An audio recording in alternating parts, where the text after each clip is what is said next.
Welcome to Practice Talk, a deep dive into the world of healthcare practices, where we invite team members to share strategies to make your work life easier. Now your host, Lacie Ellis. Welcome to Practice Talk, brought to you by People in Practice, where we specialize in digital marketing, website development, SEO, and so much more. I'm excited for today's conversation where we will be discussing all things clinical with my friend Phoebe. Phoebe currently works in a very busy orthodontic practice in Utah. She's been working in the ortho field for about 5 years. Phoebe started out in sterilization and slowly worked her way up to being an assistant. She is also in her 3rd year of college and hopes to graduate with a bachelor's in 2 years. So welcome, Phoebe. Thank you so much for having me. I'm so happy to be here. Thank you. Yes, thank you for joining me.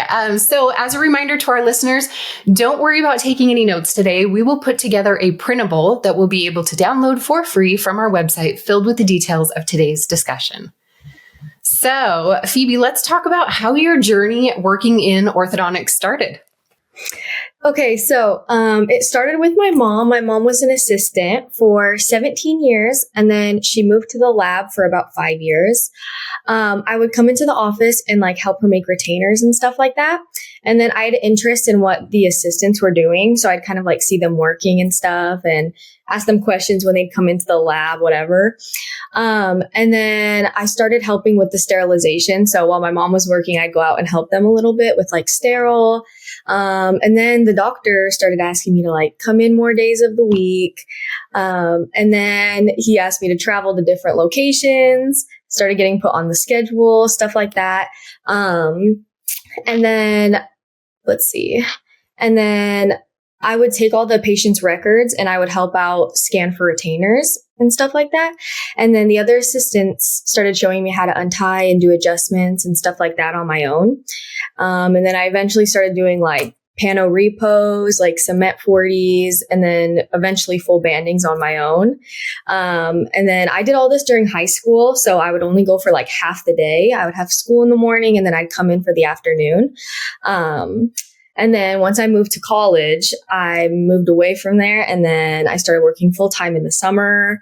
And now I mix up school and work. So I'll do school different days and work different days. So that's what I do now. Perfect. So, I think that's a true testament to something that I get asked all the time is how do you find really great people? And I'm I don't know, look at the kids of your assistants now because they're going to grow up and, if their parent is a great assistant, then they'll probably have that good personality and work ethic as well. Look at the parents of your patients is a good place to find, people who might be a good fit for the practice because they are used to your vibe. They kind of know the practice a little bit. So current employees, former employees, their family members, there's such a big pool out there of potential great team members, and you just have to keep your eyes open for them. And in my case, the doctor's wife must have saw something in me. I'm not quite sure what, while I was working in a photography studio, and she felt like I was a good fit for the practice and was like, hey, you should go check this out. And I was very resistant at first, but now I'm super grateful that she did that. So, I love that your journey started that way as being the kid of the mom, and you're watching your mom do all of this and you're like, ooh, that might be something that I want to do one day. So I love your story. So what's your very favorite part about working in an ortho office? So I love the relationships that I make with the patients. I love seeing the patients outside of work, and usually I'll let them recognize me first. I won't be I remember doing your braces to them.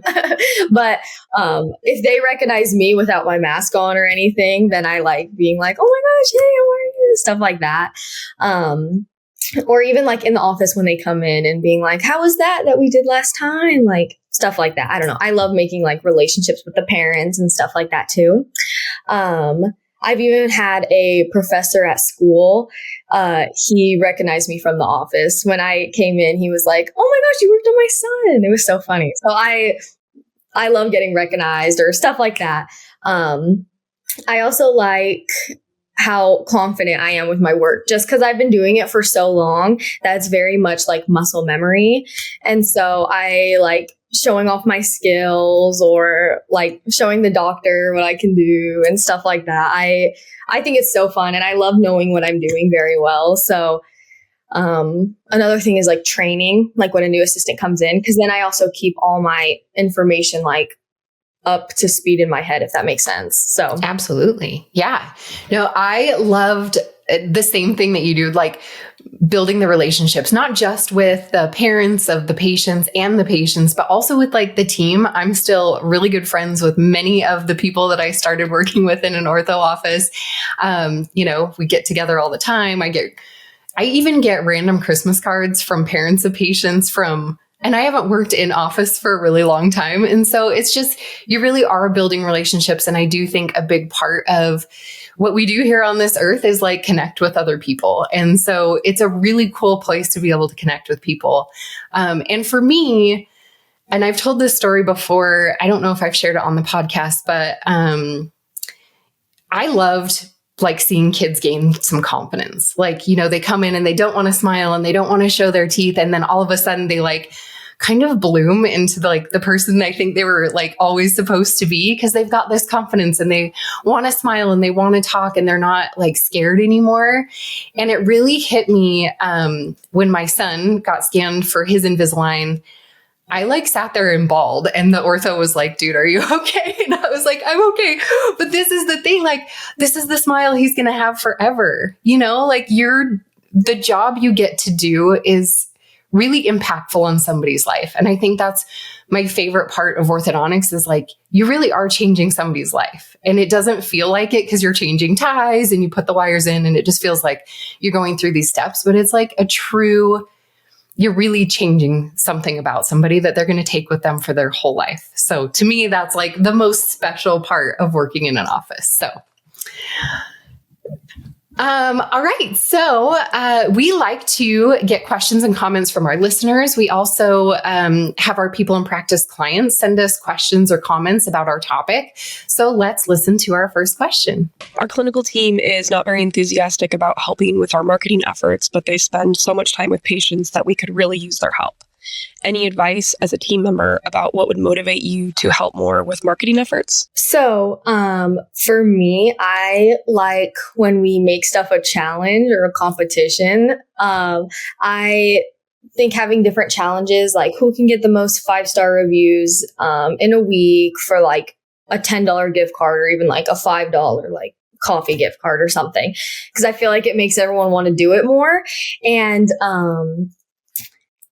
I feel like, especially when you're sitting there waiting for the doctor, that's when you can easily be like, oh, here's this. Or also having something to give to the patient if they do it, sort of thing. So even something small like a candy or something that they have, like, oh, if you do this, we have these candy bars or something like that. I don't know. Then it gets the conversation going easier, I think. And it makes us want to do it more, because then it's like, oh, I got more reviews than you kind of thing, especially when you're like close with your other coworkers, and it makes it more fun. I don't know. That's what I think. No, I think that's great. I also think, and maybe correct me if I'm wrong, but when I worked in the office, I felt like maybe things weren't explained to us about what's going on with marketing well.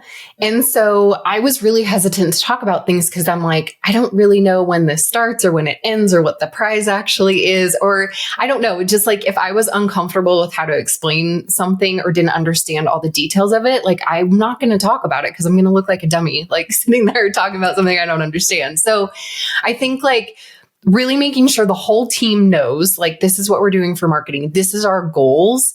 And then like, for me, when I'm working chairside, like I want to have something to talk to these kids and even, adults about that's not like school and the weather and how's work. Like, let's talk about something that really benefits us. Like, we like to reward our patients for being on time, or thank you for wearing your shirt, and like just having the ability to like spoil your patients a little bit because they're doing something that helps with marketing. Like you said, like a treat or something little, like, I think those are some really helpful things as far as like being on the team member side. I think it's like communicate what's going on to your team, and then like give me some tools that I can use to reward the patients for doing these things. Like, I don't know. And it gets them excited to do it too. So that's, I love that. Do you feel like sometimes you don't like know all the details about what's going on with marketing, so that maybe you're like, you are more hesitant, or like, maybe your team's like really good about telling you what's going on?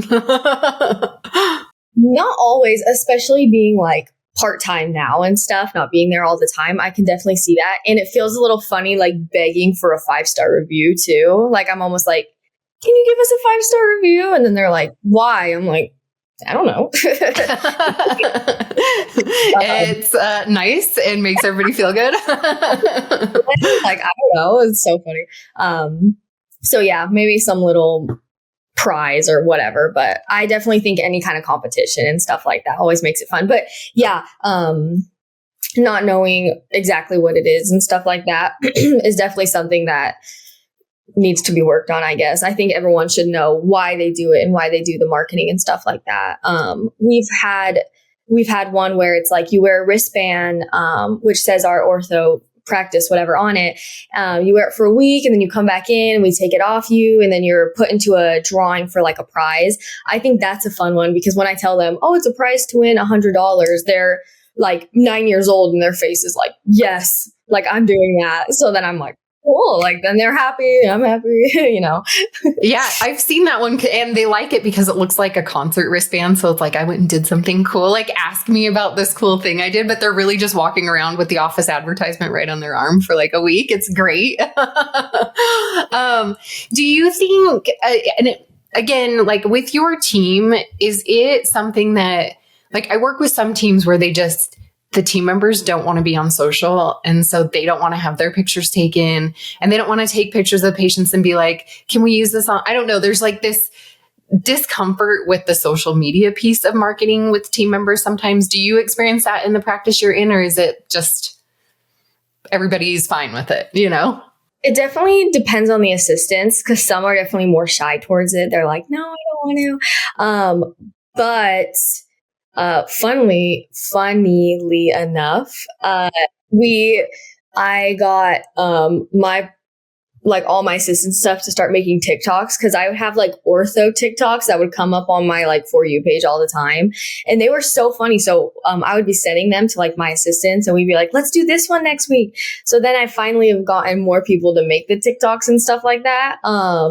So yeah, they definitely were shy to it, but I feel like the more that I would ask them to make the TikTok and stuff like that, they really like doing it. So that made them more comfortable with it, but I can totally see like being nervous for the camera and stuff like that. But and I'm like, you know, if you don't want to be the one on camera, like that's totally fine. Then help us find great moments in the practice that we can capture, you know, like be the advocate for the patients being front and center or something if you don't personally want to be the one on camera. But I do think it takes one of the youngins like you who are excited about social media and understand how it works. Because I think that's part of the other fear with certain generations with social is just like, they think it's going to blow up and they're all of a sudden going to be like TikTok famous. And it's really actually hard to be TikTok famous. So, like calm down. You're not going to be that famous overnight. So, yeah. Anyway, so let's listen to our next question. So we always seem to have conflict between the front and back office teams. Do you experience this in your office?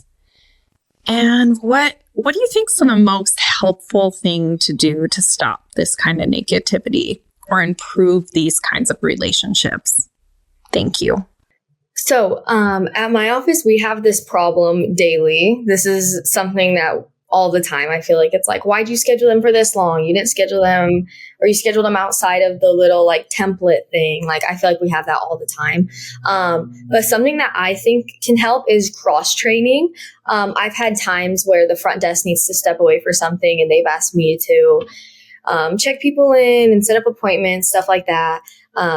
And I think everyone thinks that they have the hardest job. So like the front thinks it's the hardest, like stuff like that. So I think if we get a little bit of experience in each other's field, we can understand the struggles of each other and give each other a little bit more like cushion, if that's the right word.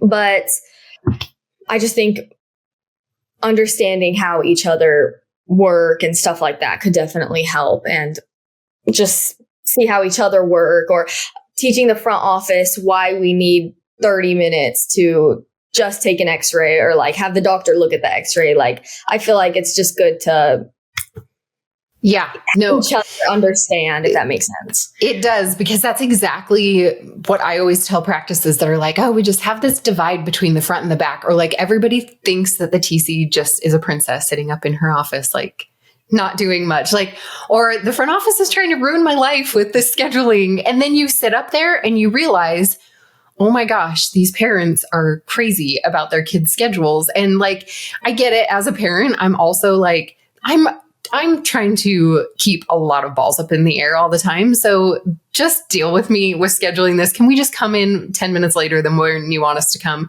And sometimes the office will be like, no, you need to come in at your time. And then I'm still going to show up 10 minutes late. So, like, you can only do so much at the front desk to like make everybody, all the patients and parents happy, and make your team in the back happy. But then I've worked, front and back. So I've worked in the back, and I've been like, you're going to put an emergency in where? Like, you're going to put a broken bracket in, excuse me, where? So I don't get lunch today. That's what you're telling me. I don't get lunch. So I think that when you do work in those positions, and maybe you don't want to train somebody to be a back office assistant as far as cross training, but so have them do the sterilization and watch how the back office flows and works. And everybody should sit in the TC room and sit in a console and just observe it, because I don't think that people do that enough in the team to understand the stress and the pressure that a TC has, because they are trying to keep your practice alive, right? Like, they are trying to get those starts and those conversions. And it's a stressful job. Like, you have to answer a lot of questions and deal with finances that can be really uncomfortable sometimes to have those conversations. So you're right. Everybody does think they have the hardest job in the office. And in some parts you do, like front desk really deals with a lot. Back office, it's very technical. What you do really could change the way somebody's outcome of their treatment is. And TCs are just trying to keep the practice alive and keep people, happy and coming in and converting. So I think you're 100% right. Cross training is like my number one thing. I do think also having a really healthy discussion with your team about gossip. And this doesn't have anything to do necessarily with the front and back office, like that tension. But when you get predominantly women working together in a practice, it's just nature. Like, people just talk. But I was trained in a practice that they were like, we just have a zero gossip policy. Now, is that realistic? Probably not. But but we tried really hard not to have anybody talking behind somebody's back, especially at the practice. Like, if you want to go home and call your bestie from work and like vent about somebody, I guess that's up to you. But when you're doing it in the office and the patients could potentially hear you and that person could potentially hear you, like, it's just not worth the drama. I can't handle it. So it feels like high school all over again sometimes. So it does. I think just having those, exactly. So having those upfront conversations when you hire somebody that like, we just don't allow that here. Like, it's just not part of our culture. I think it's healthy to at least try to go down that route. So what to you is the most challenging aspect of working in an office? Funny enough, in my opinion, I feel like it's really bad hygiene. I feel like there's only so many ways you can motivate like your patients to stay on top of brushing. Like, there's only so many points you can give them or stuff like that. Like, it gets to a point where, like, even if you're like, you're going to have permanent circles on your teeth if you don't brush above the brackets, like, it doesn't matter. It gets to a point where they're like, we don't care. Like, we're not going to brush our teeth. So honestly, that is the biggest in my opinion. And their sensitivity goes up a lot. And I try to explain that too. They're like, it hurts so bad. I'm like, you got to brush your gums. I promise you, they wouldn't be this swollen. It wouldn't hurt putting this color tie on if they were like not so giant and puffy and bloody. And I like try to explain it to them. But there's, like I said, there's only so much you can do. But I mean, that is such a good point. I hadn't even thought of that as being like looking back at my time in a practice as being like so frustrating, but like the people, and you knew exactly who they're going to be. Like every assistant knew like this is going to be a rough one because they're going to bleed and like be uncomfortable and they don't brush well, or they come in and like just ate Cheetos. I'm like, why? Or Oreos. I'm like, why? But why right before your appointment would you eat something that is like caked in your bra? It's just, yeah, those were hard times in a practice for me. I also have worked in practices where we really struggled with doctor time.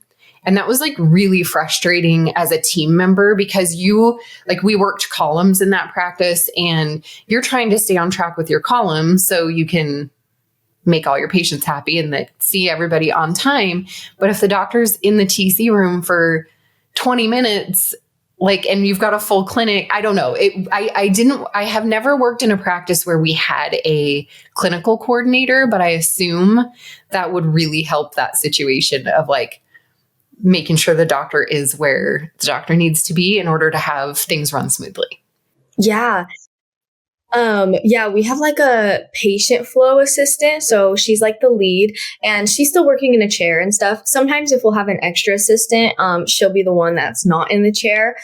And she basically just tells the doctor where he needs to go. We all also will have like our, it's called patient flow. It's just our flow of patients up. Like we try to keep it up on our screen so we can see who's next, who he needs to go to, and see if this patient's been in their chair for way longer than they need to and he needs to go there next, stuff like that. So what we do at our office is we hold up our gloves when we're ready for him. We don't make it like obvious and like throw them up in the air, but we'll kind of like stand up and like be like, okay, we're ready for you. So sometimes if he's getting real chatty or it's just taking a long minute, we'll kind of give him like a little wave and he'll be able to see it and be like, all right, so I like finish up his conversation so he can come to us. So I think that works really well. That's something that my office does. That I really like. The only thing is there's not really much you can do if he's chatty in the TC room, like knock on the door and be like, hey, we need you out here. Like there's not really much you can do. So once you get out there, be like, all right, we got so many people here, like we need you in the back, like stuff like that. But yeah, I know as a TC, because I've been in that room, that like, when the doctor is like, you're not helping me like close this case and like get them converted to a patient because you're like you've lost them. And doctors get so excited to share all this knowledge that they have. And sometimes the patients are like, they glaze over, and the TCs, if you're a good TC, you're reading that body language and so the office I worked in the longest, we had like a color sticky note. And the only time that I think it was green, it was like lime green. The only time that lime green sticky note thing came out of my desk is when that was my cue to tell the doctor to like stop talking. And so I would like pull it out, put it on the desk and kind of make it obvious for the doctor to see. And he's like, oh, all right. Well, any other questions? Yeah, you're fanning yourself. All right. Chop, chop. Because as a TC, like I know in the clinic, you want to clear the clinic so you can get the next round of patients back and stay on time and efficient. But it's stressful as a TC because you're like, stop, like they understand the treatment. Stop talking. Like we've got this. And the doctor needs to be able to be like, I'm going to leave you with my expert and exit the room. And so it's good to have some cues in there as well. But I do think having somebody coordinate where the doctor should be is super helpful. And so that patient flow, is that part of your orthodontic software? Yeah. Okay. We use, it's called OrthoTrack is what it is. Okay. I really like it. I've just gotten really used to it too, but I really like it. I assume most softwares, Dolphin and Cloud9 and all of these probably have some type of patient flow. But I know some offices use the headsets and like they have a headset on and direct people places. To me, I have enough voices in my head. I don't need an extra one. So I think that wouldn't work well for me, but. Yeah, no. And I feel like you'd want to be more present too, which I mean, if that works for your office, great. But like I said, I feel like it's better to be more present and not have like a little person talking in your ear. I know a lot of offices have like a a light system as well. So like red, green, know where the doctor's going. Again, to me, that's great. But if everybody's green or red, like at the same time, all that is, I'm just too type A for that. I think I'd be panicking the whole time. Like, we have 5 red lights. We need to go. Like, it'd be stressful. So I think just seeing your patient flow and having somebody coordinate where the doctor goes is super helpful. So in line with my experience struggling with, doctor management, how do you guys, I know you talked about do you work in columns? I guess that would be my question. How do you stay on schedule in your column, and where do you guys put emergencies? Like, walk me through a little bit of the workflow. So we don't do columns usually. Sometimes I will try to persuade or convince the other assistants to do, like, for the afternoon, like, oh, let's try to do columns. And then if it doesn't work, obviously, then we all just grab whoever we can. Like, it's more of like a fun thing instead of like everyone has to do columns every day sort of thing. So we usually just grab whoever kind of thing. But obviously then we struggle with people not wanting or like cherry picking and grabbing the quick checks or the quick 10-minute emergencies and then leaving the bandings for the same few people, whatever. But I feel like that's something, as long as you talk a lot and have lots of like conversations and stuff, like, then it helps with everyone working on everything, if that makes sense. So for emergencies, usually in the morning, we have one assistant every week. So let's say if it's my week, I open for the week. So I come in a little bit earlier than everyone else, and I look through the schedule. I write down all the emergencies for the day. So whatever we already have scheduled. And then when we're doing morning huddle, I will go through and say the emergencies, like we say the patient's name, what the emergency is, why that could have happened, like how far they are in their treatment, like whatever information that you need basically for that. Even if it's like a pokey wire, we try to be like, they have this much longer, like trying to kind of figure out what the problem was so it doesn't happen again, sort of thing. Obviously they're like inevitable, like there's only so much you could do, but that's basically what we do for emergencies. And then obviously other stuff gets added on throughout the day. They kind of throw those in like the side column.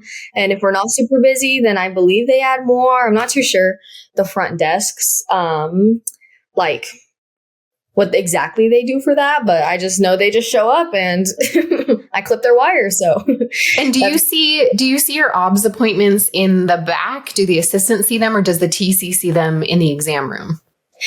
Usually if the TC doesn't have someone, we will pull them back, take their x-ray. And then if the doctor's like, yeah, let's start them, or has all the information, like if they're ready to start, and we fill out a little ready for treatment slip and we go give it to the TC. This is if they're not busy. And then usually we can have the parents go back and talk to the TC. So usually we start it, but then if the doctor says they're not ready, like we can wait a little longer, they have more like eruptions, like, or we're waiting for more baby teeth, stuff like that, then we will usually just, set up another appointment and let them go. Or if the TC's busy, then I'll write down the parent's phone number on the back. And I'm like, our treatment coordinator will contact you with any financial questions and stuff like that. And then I will schedule them and stuff like that. So that's if the TC's busy, but usually if they're not, then they'll like schedule and stuff like that. Okay. Yeah, that's good to hear, because so we have something at People in Practice called Patient Queue. It's a technology that can go on any website, basically, usually. And it goes on the websites that we create as well. And we have virtual appointments on there. So patients can take photos of their smile and send them in and find out what their treatment is. But I'm finding that a lot of offices are using that for their OBS now, which is like super interesting, because they're saying like those ones that need to lose like 5 more baby teeth, but you don't really want to say we're waiting for 5 baby teeth to fall out, because then mom's not going to come in until all 5 of those teeth are out, and you might miss something potentially that you could have fixed sooner, but they waited too long. So it is really important to see these patients, about every 6 months, 6 to 8 in most offices.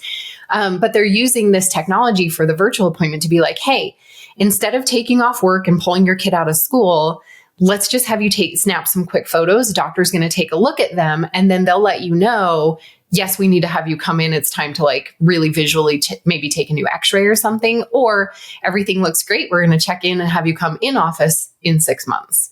So I think that's a super interesting way to use that, because it's going to help free up some chair time and also take some weight off of your team, especially those ones where this patient's not going to be ready for a hot minute, So like, everybody needs to take a breath. But like, why have mom take work off and the kid get out of school if you're just like trying to keep that patient engagement and connection, Yeah, yeah.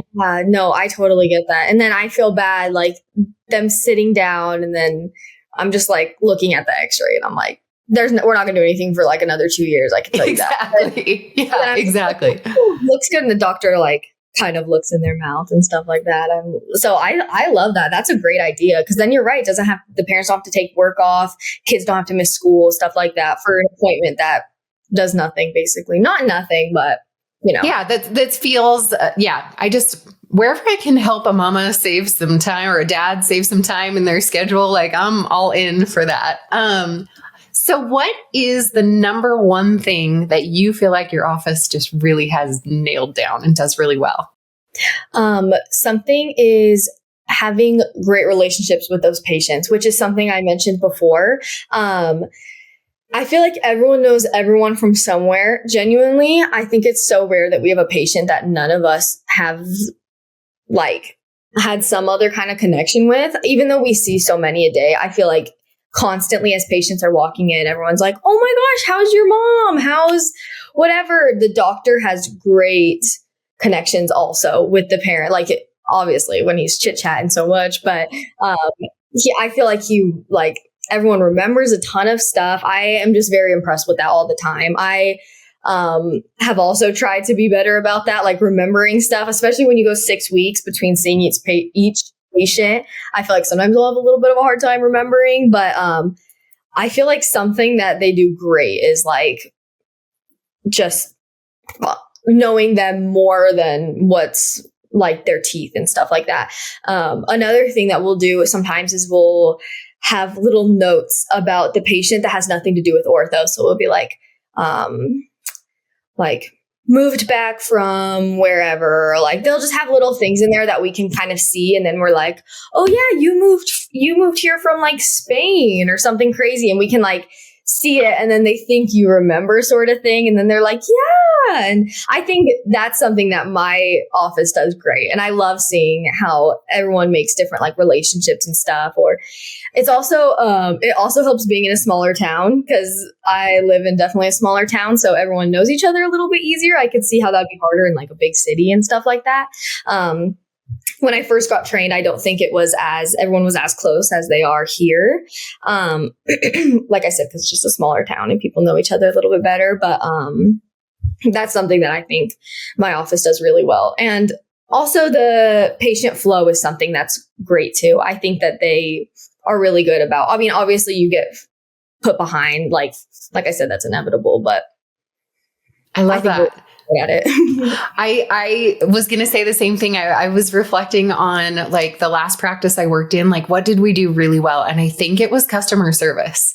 And I think when your office can really nail that, and it's not, I can tell just by the way you're talking, this isn't out of like, this is something that we check a box and we are supposed to remember these things. It's because you truly care about your patients. And when a practice can really come from that level of like, we care about our patients and we're just trying to like make everybody happy and comfortable. And like, you're going to have those people that you're never going to make them happy. Like, just accept it. That's just who they are in life. But, I think there were some patients that, if I dare say, they were even maybe excited to come and see us, because like, it's a place where they felt safe and comfortable and good. And, I think maybe I've shared this once before, but when my son was ready for ortho treatment, we lived in an area where I hadn't worked in any of those practices. So I didn't really have a strong tie to the practices. I knew which one I kind of thought maybe did like higher quality orthodontics, but I just didn't know. So I took him to 3 offices. Also, I'm a marketing geek, so I wanted to see how these offices all function differently. So we went to 3 offices. One met with the doctor in TC. It was fine. They were very nice. whatever treatment plan left. We go to the next office. It was just the doctor we met with. He didn't have a TC. He made a couple weird comments to my son that my son was like, oh, okay, that's whatever, but the office was like beautiful. They had like a ice cream sandwich bin when you walked out that you could grab like an ice cream on the way out. So 13-year-old boy was very excited. And then the third office we went to was just like the tech office. Every bell and whistle. They had the iPads, they had just all the things were there, and it was super high touch, super high tech. And all the treatment plans were very consistent, very similar. He wasn't a super hard case. He didn't wear his retainers, so he's ready for round 2 of treatment now. So I just let him decide, because I was like, this is all very comparable to me. And I felt like every one of those doctors would do a good job. So I let him pick. And he was like, oh, I would like this to go to this office. And I was like, but why? Because then I was curious. And he was like, because I just felt safe there. And I thought that was such an interesting thing for a 13-year-old boy to say. But I think making your patients feel safe and really welcome, like when you nail that and really care about your patients, like there's no better customer service out there. So no, definitely. Especially when like the other assistants will like jump into the combo or stuff like that. I feel like we tease a lot of our patients, but obviously if you can tell that they like think it's funny or stuff like that, I'll a lot of times be like, so what are we doing after this? I'll tell them that. I'll be like, so what's our plan after this? And a lot of time they'll be like, oh, I'm going to this. And I'm like, oh my gosh, that's perfect. I needed stuff there. Like usually the other assistants are like, oh, sweet, I needed stuff from Target too. Like, I don't know. And then they like are laughing and they love coming and stuff. So I love that too. I think making them feel safe is a very big part of it. I agree. Yeah.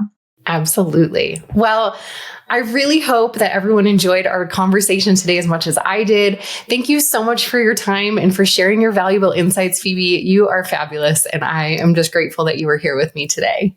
Of course. Thank you so much for having me. Yes. So our goal with this podcast is to give you truly tangible items that you can use in your day-to-day life at the office, and to elevate the voices of people that actually work in an office and sit in the same chair that you sit in every day. We would love to hear from you about topic or guest recommendations, as well as your questions or comments about things that you are dealing with in your practice. Send us your anonymous, or you don't have to remain anonymous, questions and stories to practice-talk.com. Please subscribe and share this episode with your friends and family that might find these conversations helpful and or interesting. And don't forget to listen to our original podcast called The Golden Age of Orthodontics, hosted by the founders of People in Practice, Dr. Leon Klempner and Amy Epstein.